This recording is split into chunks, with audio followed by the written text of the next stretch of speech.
तक्रारदाराचा मामेभाऊ यांची सावे गावात जमीन आहे।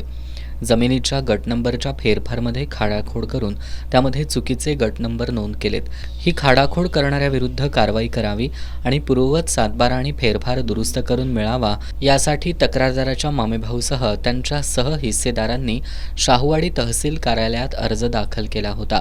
अर्जाची स्थिती काय आहे हे पाहण्यासाठी तक्रारदार तहसील कार्यालयात विचारणा करण्यासाठी गेला होता। त्यावेळी सुरेख खोत यानं तहसीलदारांकडून जमिनीचं प्रलंबित काम पूर्ण करून देतो त्यासाठी 5 लाख रुपये लाचेची मागणी केली।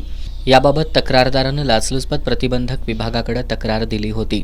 त्यानंतर लाचलुचपत प्रतिबंधक विभागाच्या अधिकाऱ्यांनी लाच मागितल्याची खात्री करून खोत याला अटक करून त्याच्यावर शाहूवाडी पोलिसात गुन्हा दाखल केलाय। लाचलुचपत प्रतिबंधक विभागाच्या पोलीस उपअधीक्षक वैष्णवी पाटील यांच्या मार्गदर्शनाखाली ही कारवाई करण्यात आली। तक्रारदारांनी आमच्याकडे तसा तक्रारी अर्ज केला होता। त्यानंतर या खाजगी इसमाची पडताळणी लावण्यात आली। पडताळणी आणि ती डिमांड व्हेरीफाय झाली आणि ह्या व्हेरिफिकेशननंतर काल रात्री 5 लाख रुपयाची रक्कम स्वीकारताना खाजगी इसम सुरेश खोत याला रंगेहात पकडण्यात आलेलं आहे।